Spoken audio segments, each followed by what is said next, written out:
우리들이 신앙생활하면서 많이 서로를 권면하고 또 스스로를 위로하고 다짐하는 것 중에, 말 중에 믿음으로 승리합시다, 또 말씀을 붙잡고 삽시다, 기도하며 삽시다, 이게 많은 우리들이 서로에게 권면하는 말이기도 하고 스스로를 다짐하는 말이기도 합니다. 이만큼 우리들의 신앙생활에서 매우 중요하다라고 꼽을 수 있는 것은 바로 하나님의 말씀과 기도라고 말할 수가 있습니다. 이 말씀과 기도가 어떻게 균형을 이루고 함께 어우러져 가느냐에 따라서 그 신앙이, 여러분들의 신앙생활이 바르게 하느냐 못하느냐의 결정이 여기서 난다는 거예요. 얼마나 여러분들이 하나님의 말씀을 바르게 알고 있느냐, 또 얼마나 기도하느냐, 이것이 잘 조화를 이룰 때, 그때 여러분의 신앙생활이 올바르게 된다는 것입니다.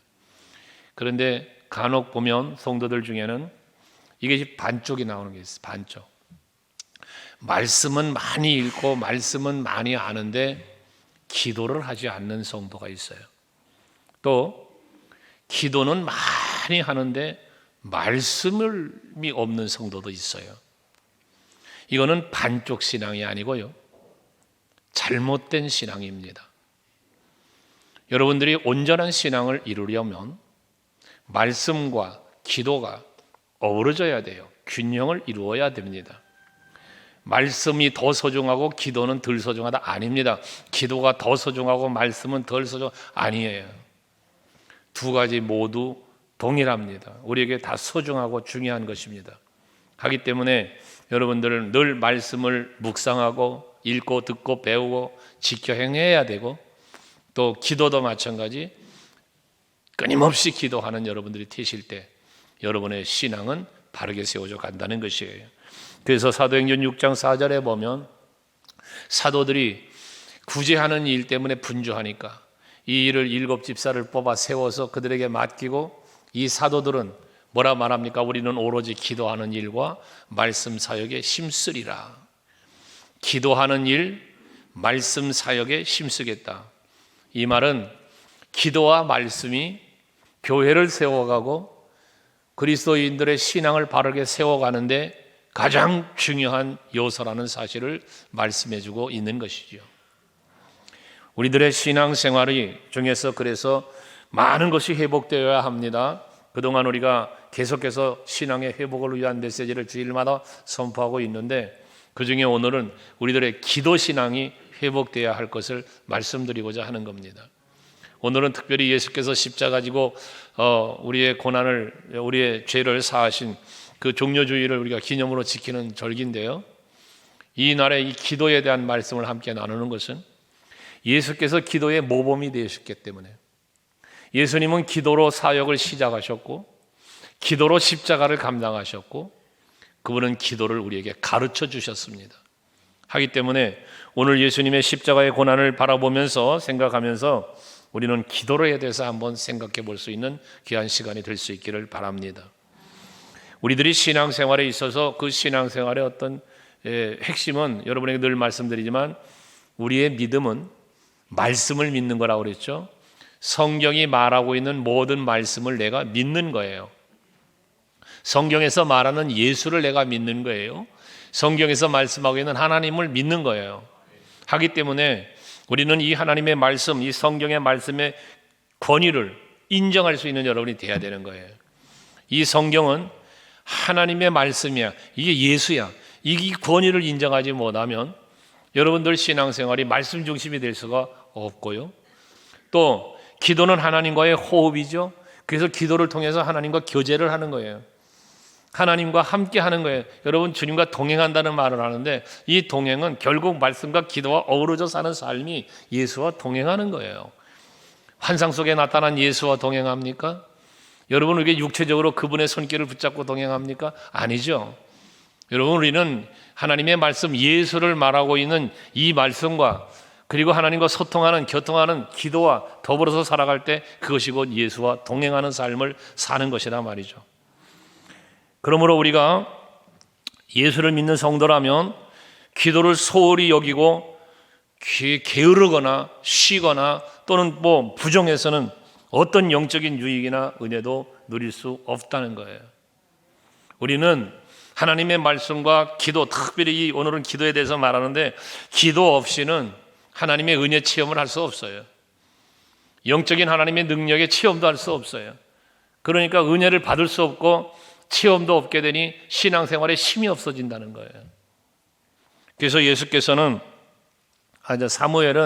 사무엘서 12장 23절에서 기도를 쉬는 것에 대해서 죄라고까지 말했어요. 너희를 위하여 기도하기를 쉬는 죄를 여호와 앞에 결단코 범하지 않겠다. 사무엘이 말한 대로 표현한다면, 여러분 기도를 포기하지 않고 쉬는 것, 바쁘다고 핑계대며 기도하지 않는 것, 여러분 피곤하다고 게으름을 피우는 것, 기도하지 않는 이유가 무엇이었든지 간에 기도하지 않고 쉬는 것은 다 죄다, 죄. 아멘 안 됩니까? 아멘 하려다 보니까 내가 쉬고 있지. 왜 기도하지 못하는가? 핑계가 많아요. 바쁘다, 피곤하다, 어쩌다 저쩌다. 그 핑계가 아무리 정당화되고 아무리 논리적이고 아무리 합당하다 할지라도 기도하지 않는다면 그 자체는 하나님 앞에 죄다, 죄.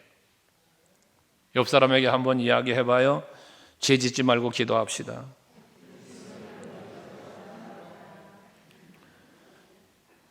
여러분, 요즘 이 세상이 얼마나 개인주의입니까? 물질 만능주의. 근데 이게 교회까지 침투해 들어와요. 교회 안에서도 인본주의가, 교회 안에서도 개인주의가. 그러니까 협력, 하나됨, 이게 없어진다니까요. 무너지는 거예요. 교회가 무너지는 거예요. 그러니 교회 기도의 사명자들은 사라져가고 교회의 영적인 힘은 자꾸 무너져 내리고 세속화되어져 가니 교회가 무슨 회사를 경영하는 것처럼 조직화되어져 가고, 아닌 거예요, 여러분. 그리스도의 몸된 교회는 전적으로 성령이 역사하는 교회가 되어져야 돼요. 그래야 교회가 바르게 세워지고, 그래야 머리 대신 예수 그리스도를 지체로 된 성도들이 건강한 신앙생활을 하게 되어지는 거단 말이죠. 그러니까 뭐 해라? 기도하라는 것입니다. 새벽 기도 점점 줄어들어요. 이번 주가 밤 기도 하겠다는데 얼마나 나오실는지 옆 사람에게 한번 물어봐. 나올 거냐고. 벌써부터 나는 못 나온대. 여러분, 제가 듣는 소리예요. 나올 수가 없다는 거예요.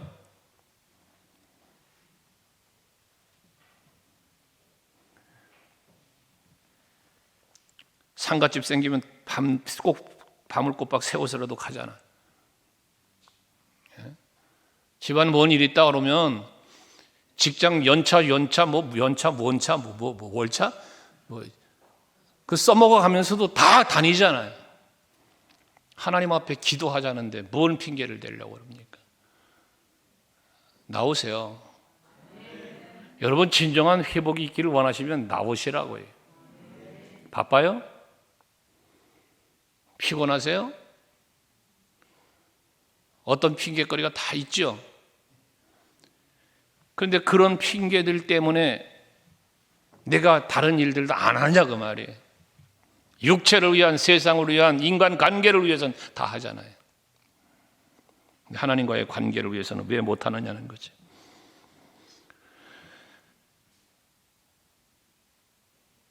겟세마네 동산에서 십자가를 앞에 놓고 예수께서는 기도하시잖아요. 그런데 제자들은 다 졸고 잤대요. 예수께서 그들을 깨우시며 말씀하시죠. 누가복음 22장 46절 같이 한번 읽어볼래요? 시작. 이르시되 어찌하여 자느냐? 시험에 들지 않게 일어나 기도하라 하시니라. 여러분, 시험 들어보셨나요? 시험 들어보셨어요? 그러고 말똥말똥 나를 쳐다보면 내가 당황스러워요. 시험 들어보셨던 분들 생각해 봐요. 왜 시험 들었나? 기도하지 않으니까 시험 들어요. 영적으로 깨어있고 무장되어 있지 못하니까, 약하니까 실족하고 넘어지는 거예요. 시험 드는 거예요. 그러니까 시험에 들지 않게 일어나 기도해라. 기도했던 예수님은 그 십자가를 지셨어요. 잠들어 있고 기도하지 못했던 제자들은 도망쳤어요. 이번 한 주간 기도로 여러분들 영적 무장하시고 그 기도의 힘을 입어서 완전한 신앙의 회복과 삶의 회복이 이루어질 수 있기를 주의 이름으로 축원합니다. 사도 바울은 데살로니가전서 5장 17절에서 쉬지 말고 기도하랍니다. 쉬지 말고. 이게 어떻게 가능해? 여러분들 기도를 두 눈 감고 두 손 모으고 무릎 꿇고 기도하는 그림만 그리고 앉으시니까 쉬지 말고 기도하라가 안 되는 거예요.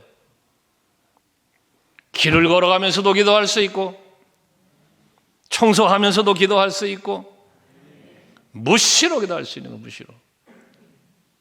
간단하잖아요. 여러분, 아버지 하고 하나님을 생각하고 주여 하며 예수를 바라만 봐도 여러분들의 모든 소원이 이루어진다는 사실, 이런 체험 해보셨나요?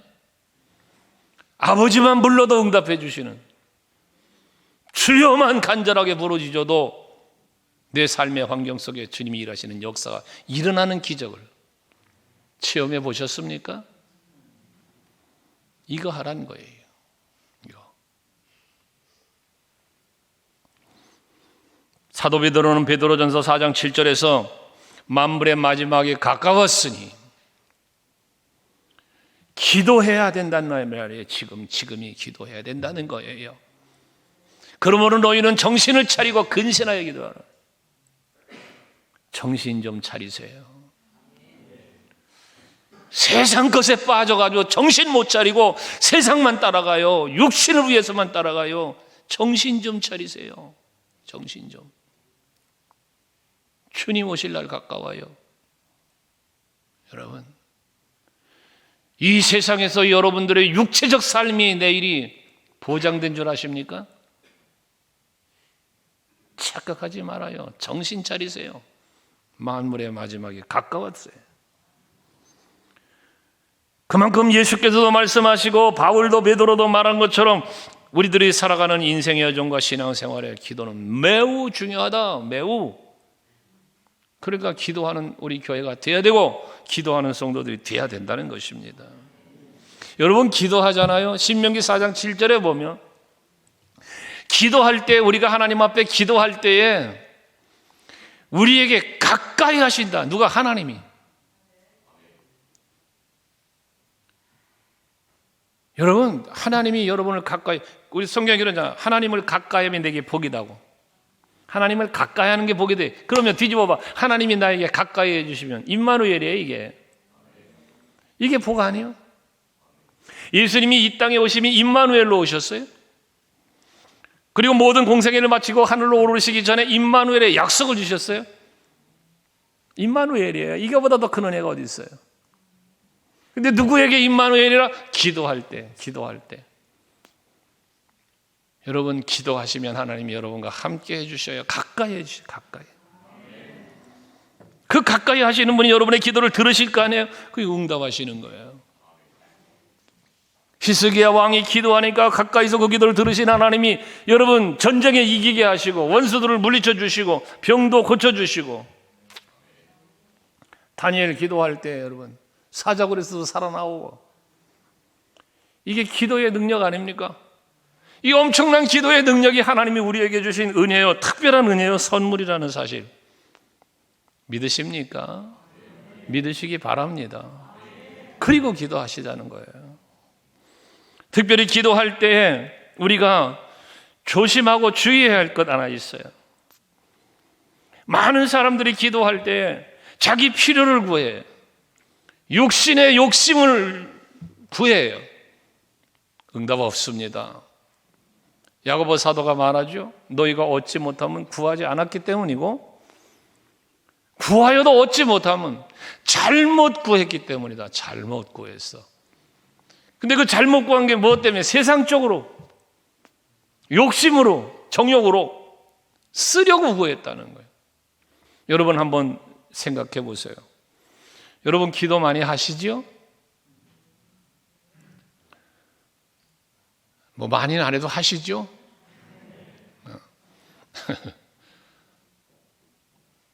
그 어쩌다가 기도할 때 기도의 제목이 뭐예요? 그 기도의 내용이 뭡니까?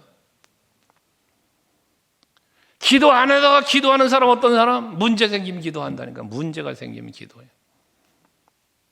내 병을 고쳐주세요. 내 자식이 속을 세게 해요. 좀 어떻게 해주세요. 내 사업이 어려워요. 좀 어떻게 해주세요. 참 육신에 필요한 욕심들. 그러나 올바른 기도를 예수께서 가르쳐 주시기를 마태복음 6장 9절 이하의 말씀에 보면 너희는 이렇게 기도해라. 너희는 이렇게 기도해라. 우리가 무엇을 기도해야 될지, 우리가 어떻게 기도해야 될지를 예수께서는 우리에게 가르쳐 주시는 거예요.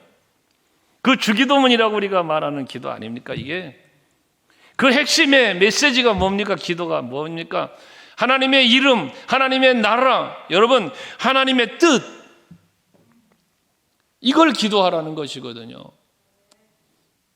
근데 우리는 그것과는 상관없는 기도를 해요. 상관없는 기도. 하나님을 알려고 하지도 않아요. 하나님의 뜻을 알려고 하지도 않아요. 내 필요만 알아요. 하나님이 나 이게 필요해요. 이게 필요해요. 그렇게 기도하는데 하나님이 누군지도 몰라. 하나님이. 그러고 하나님 기도해. 여러분 이런 기도는 허공을 치는 기도일 수밖에 없어요. 그래서 자기 요구와 필요를 채우려고 하나님께 구하는 게 아니라 기도는 하나님의 이름이 거룩해지고 하나님께서 영광을 받으시도록 기도하는 그런 기도가 드려져야 된다는 거예요.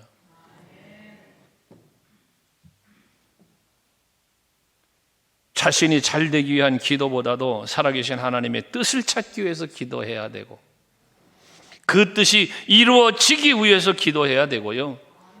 내 삶의 영역을 넓혀주세요의 기도가 아니라 하나님 나라가 임하고 하나님 나라가 확장되어지기 위해서를 기도해야 된다는 겁니다. 그러므로 기도는 사람이 원하고 바라고 기대하는 것을 구하기는 것이 아니라 먼저 하나님의 나라와 그의 의를 구하라. 예수께서 말씀하신 거 아니에요?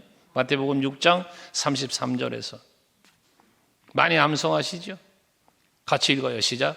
그런즉 너희는 그리하면 이 모든 것을 너희에게 더하시리라. 할렐루야. 여러분 사람들이 기도할 때 잘못 기도하게 되는 원인이 뭐라 그랬어요? 먼저 구할 것을 구하지 않고 자신에게 급하고 필요한 것을 먼저 찾기 때문에 이 기도가 잘못된 기도가 되고 응답되지 않는다는 거예요.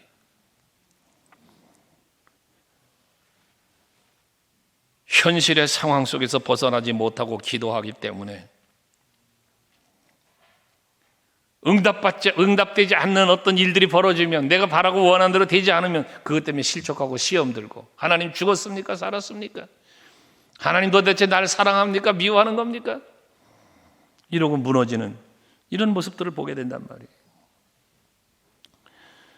힘들고 어려울 때 주님 앞에 나와서 기도하고 현실적인 문제 해결받기 위해서 기도하고 그러고 그것으로 위로받고 스스로가 그냥 위로받고 하나님 메시지는 상관도 없이 내 스스로가 기도했다는 그 생각 하나 때문에 위로받고 감정에 빠지는 심리적인 상황 속으로만 들어가는 신앙이 아니라 심리적인 요소, 감정적인 요소만 충동질하고 가는 이런 기도 의미 없다는 것이요. 이번 고난주간에 5일 동안에 있는 밤기도 여러분 세상적으로 살아가고 추구했던 모든 것들의 일선을 잠시 멈추고 하나님 앞에서 하나님의 뜻을 찾아 한번 기도해 보시기 바랍니다. 역사가 일어날 겁니다. 전 믿습니다. 그 믿음을 갖고 5일 밤 기도를 준비한 거고 한번 해보자는 거예요. 그리고 이렇게 하나님을 알고 하나님의 뜻을 헤아리기 위한 기도를 하면서 또 하나 해야 될 일이 뭐냐? 자기 정체성을 찾는 거예요. 내가 누구냐? 여러분 누구세요? 라고 물으면 이름 석자 떠올리시겠죠? 이름 세자. 근데 그 이름 석자, 내 이름 세 글자보다도 여러분, 정체성에 대한 답은 그리스도인이라면 나는 하나님의 자녀.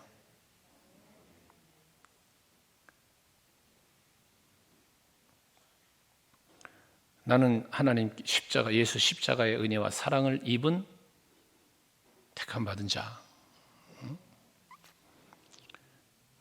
하나님이 함께하는 사람. 임마누엘. 이것이 여러분의 정체성 되기를 원해요. 오늘 본문 13절, 너희가 내 이름으로 무엇을 구하든지 내가 행하리니 이는 아버지로 하여금 아들로 말미암아 영광을 받으시게 하려 하십니다 그랬어요. 예수의 이름으로 기도하면 예수께서 행해 주시는 나, 그만큼 하나님이 나를 사랑하고 나를 위해서라면 모든 것을 해 주시는 분, 이게 나예요. 이게 나. 여러분,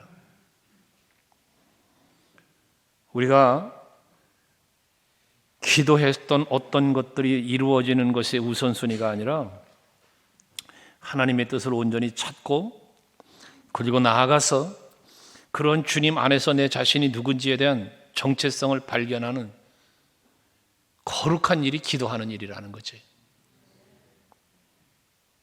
그리고 하나님의 영광을 이뤄낼 수 있는 여러분들이 되셔야 한다는 말씀입니다. 이렇게 기도로 자기의 정체성을 찾고 하나님을 알고 하나님의 뜻을 발견하고 그러면서 준비된 상태에서 신앙생활을 하지 아니하면, 정체성을 모르기 때문에, 하나님을 모르기 때문에, 그 뜻을 모르기 때문에 주의 일을 한다고 하면서도 시험 들고 해놓고도 후회하고 그러는 거예요. 그러는 거예요. 여러분들이 주의 일을 위해서 헌신하죠. 봉사하죠. 그러고 매우 기뻐해야 되는데도 기쁨이 없고요. 그렇게 헌신하고 봉사하면서도 때로는 내가 왜 그렇게 했지? 후회한다니까. 헌신하고 후회해. 헌신하고 후회를 해. 무엇 때문에? 자기 정체성 모르니까 그러는 거예요. 그거 없이 그러는 거예요.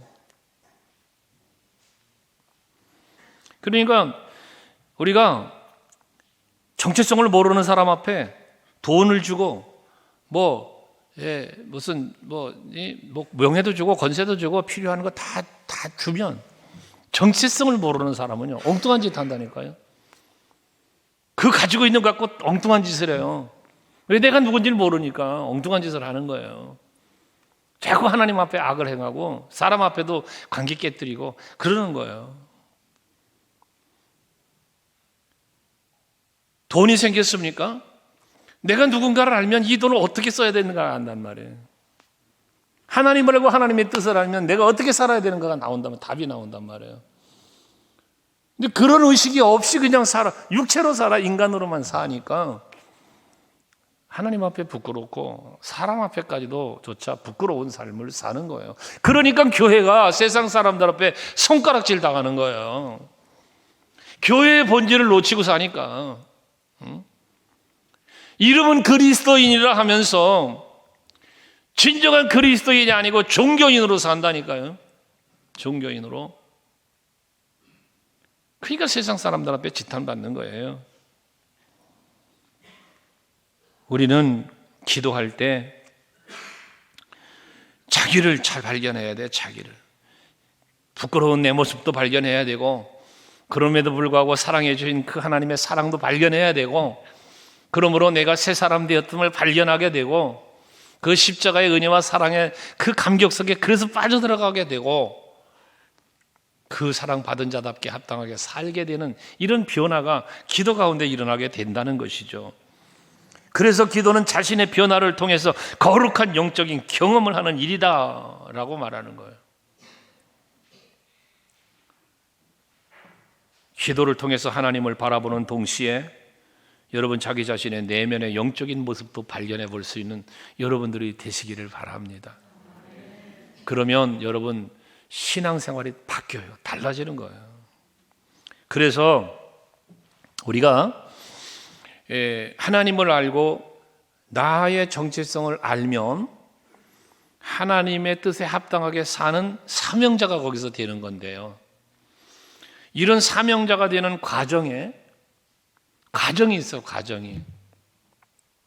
오늘도 이제 성례식에 세례식에서 세례받는 분이 계시지만은, 이게 우리가 교회에 이렇게 예수를 믿고 교회를 출석하면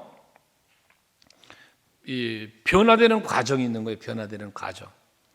근데 그 변화되는 과정에서 오늘 12절 말씀에 보면요, 오늘 보면 12절에 이런 말씀을 해요. 예수께서 내가 진실로 진실로 너에게 이르노니 나를 믿는 자는 내가 하는 일을 그도 할 것이요. 그래서 예수님이 하는 일을 그도 할 것이다. 누가? 나를 믿는 자는. 그러면서 또한 그보다 큰 일도 행한다는 거예요.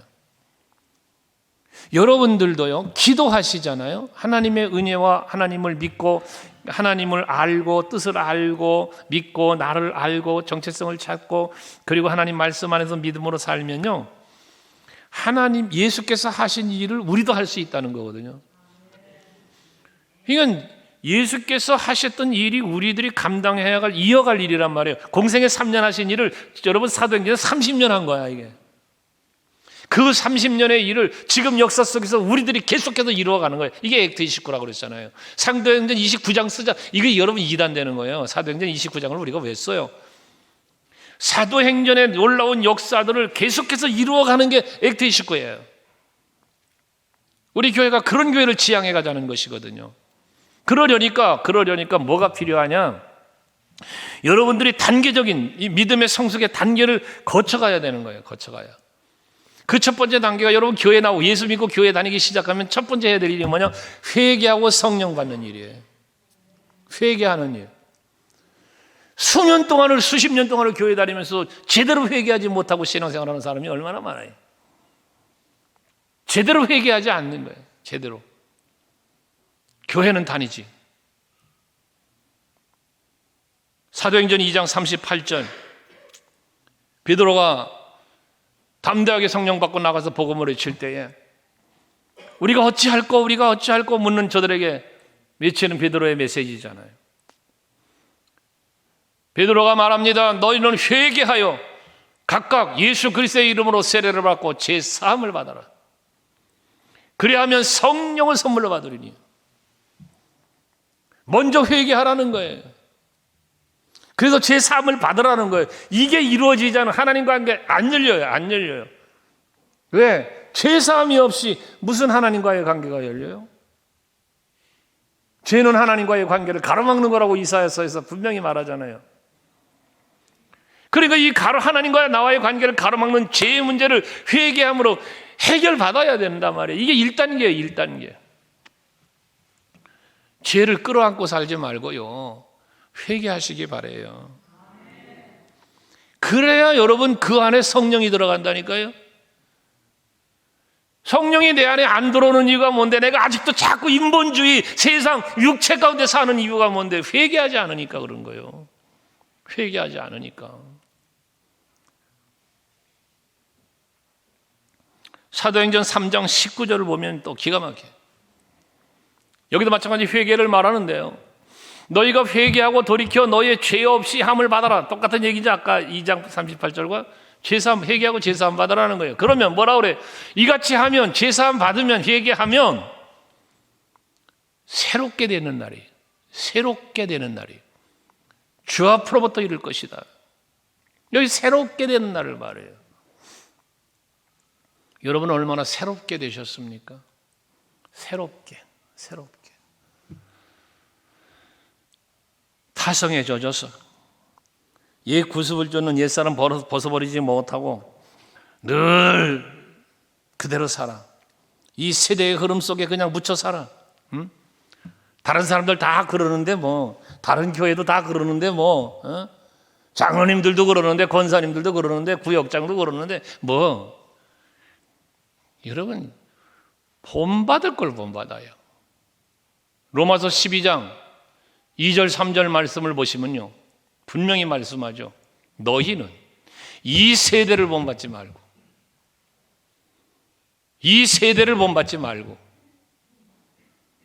오직 마음을 새롭게 함으로 변화를 받아서 하나님의 선하시고 기뻐하시고 온전한 뜻이 무엇인지 분별하도록 해라. 여러분 이 세대 본받지 마세요. 남들이 다 그러는데, 여러분, 남들 다 그러다 지옥 가는데 갈래요? 남들이 다 그러다 하나님 앞에 진노, 하나님의 책망을 받는데 그럴래요? 아니잖아요. 여러분, 변화되셔야 돼요. 성화되어야 된단 말이에요. 성화. 구원을 받았다는 것은 믿음 생활의 출발이지만 성화되지 못하면, 죄를 사함받고 성령 받지 못하면 하나님의 뜻을 분별하며 살 수가 없는 거예요. 그래서 우리는 말씀으로, 예수로 거룩하고 성령으로 충만해져야만 에베소서 4장 13절 14절에서 말씀하는 것처럼 그리스도의 장성한 분량에 충만한 데까지 이르러서 14절에 이는 우리가 이제부터 어린아이와 같이 되지 아니하고 사람의 속임수와 간사한 유혹에 빠져 온갖 교훈의 풍조에 밀려 요동하지 않게 하려 합니다. 여러분, 기도하셔서 말씀과 기도로 여러분들 영성을 깨워가시면서 장성한 분량에 이르는 신앙의 사람이 되세요. 그래서 이 세대를 본받지 말고, 세상 사람 본받지 말고 예수 본받고 성령의 권능을 힘입어 승리하는 여러분 되시기를 바랍니다. 그래야 자기에게 주어진 사명을 감당할 수 있게 되어지는 거예요. 예수님 보세요. 공생애를 시작하기 전에 40일을 금식하셨어요. 기도하신 거예요. 그리고 공생애를 시작하는 거예요. 마귀의 시험을 물리치고 이기셨어요. 아까 누가복음 22장을 말했지만 시험에 들지 않게 깨어 기도해라. 예수님도 마귀의 시험에, 그 십자가의 고난이라는 그 엄청난 고난의 시험에 이기시기 위하여 기도하신 거 아니에요? 그러니까 누가복음 22장 42절에서 아버지여, 이 잔을 내게서 피할 수 있으면 이거 피하게 해달라는 거예요. 그러나 내가 원하는 대로 말고 하나님이 원하시는 대로 하세요. 이게 사명을 감당할 수 있는 능력을 공급받는 기도의 힘이거든요. 주께서 그런 간절한 기도를 할 때 주의 사자가 와서 그의 기도를 돕더라. 여러분 이번 5일 밤 기도회를 시작할 때 한번 그런 예수님의 기도와 같이 기도해 보세요. 주의 성령이 오셔서 여러분들의 기도를 도와주실 거예요. 여러분들에게 주어진 사명을 감당할 수 있는 능력도 주실 거예요. 왜 못한다, 왜 안 된다고만 생각하고 말합니까? 기도해보지도 않고. 사명 감당을 해서 여러분 얼마나 기도해 보셨어요? 직분 받고 사명 받는 게 중요한 게 아니잖아요. 직분을 받았다면, 사명을 받았다면 감당을 해야지. 감당을. 이름만 갖고 있는 직분, 이름만 갖고 있는 사명이 무슨 의미가 있냐 말이에요. 감당을 해야지. 근데 그것이 감당하려니까 기도하지 않고는 안 된단 말이에요. 기도하지 않고는. 기도하는 여러분 되시기 바라요. 목사님은 맨날 내가 왜 잘하면 맨날 이러겠어요? 기도하라고 다 안 하니까 그러지. 사도 바울은요, 사도행전 20장 24절 말씀을 여러분에게 자주 드리죠. 제가 자기에게 주어진 사명, 그 자기에게 주어진 하나님의 일, 복음을 증언하는 일인데 이 일을 감당하려 하면은 생명조차도 귀히 여기지 않았다네. 생명조차도. 자, 여러분 한번 이 시점에서 여러분에게 질문 한번 할까요? 여러분은 여러분들에게 주어진 직분, 여러분들에게 주어진 사명을 감당하기 위해서 무엇을 희생해 보셨습니까? 나에게 주어진 사명, 나에게 준 직분, 이거를 감당하기 위해서 여러분들은 무엇을 희생해 보셨냐고 말이에요. 무엇을? 예? 바울은 왜 자기 생명조차도 귀히 여기지 않겠다고 그랬을까? 왜? 생명이 소중하지 않은 사람이 어디 있어요? 여러분 다 생명 소중하잖아요. 돈 소중하죠? 명예 소중하죠. 기관장 뽑는데 안 됐다고 시험 들고 되고 싶은데,